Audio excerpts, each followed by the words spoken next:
Joining us now is West Virginia Governor Patrick Morrisey. Governor, great to see you.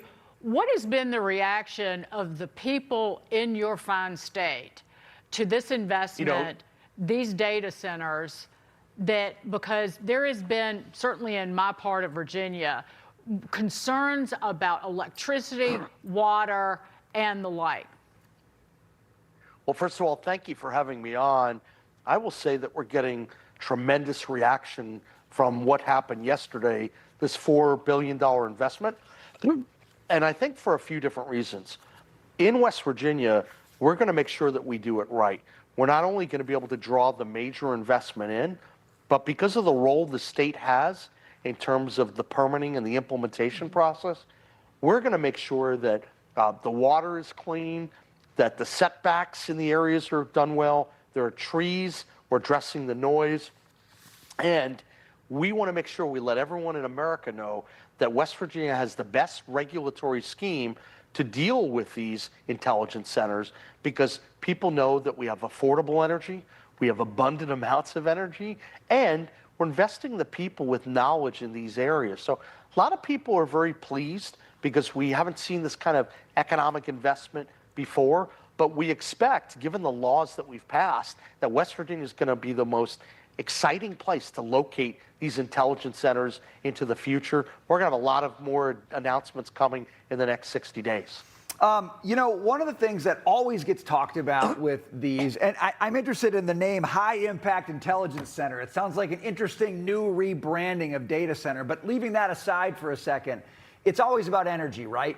And we've had some conversations about some of these data centers having their own energy, right? Their own power plant kind of on site. Are you doing that for this one, or is this one hooking up to the grid? And I guess if it is, how do you keep prices from going through the roof? Absolutely. So our law, the beautiful aspect of our law is that when you get these intelligence centers that are set up, they're not going to be passed on, those costs to the consumer. They're going to be borne by the hyperscaler or the entity that is putting this together.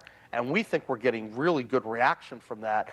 So with the more of these intelligence centers that you bring in, we think ultimately that's going to lower energy rates in West Virginia. But we think it's very reasonable, if you're going to invest this kind of money in our state, that you should bear that cost and not just ship it to the ratepayer. So that's the provision we put into the law. We're getting a lot of good reaction.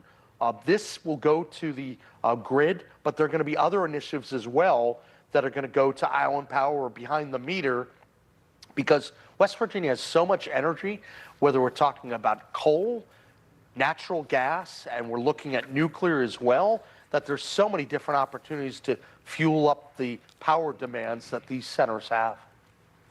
So we were reading your press release that came out on this investment, and it refers to the data centers as high impact intelligence centers.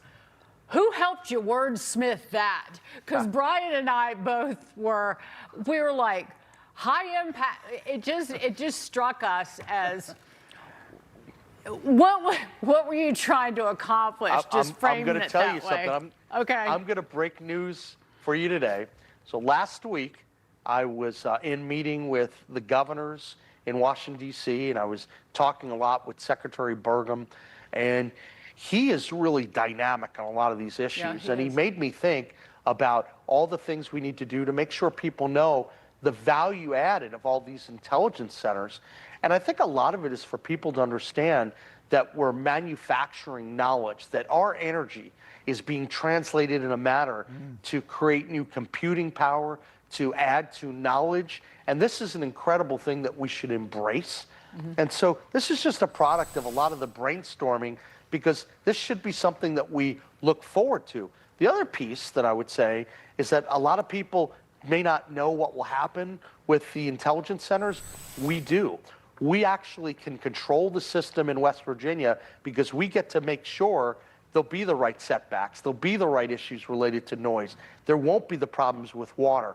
We're handling it differently in West Virginia because of the role that the state is playing. And that's why I think as people see how this gets rolled out, this is going to be different than the complaints you see in other states.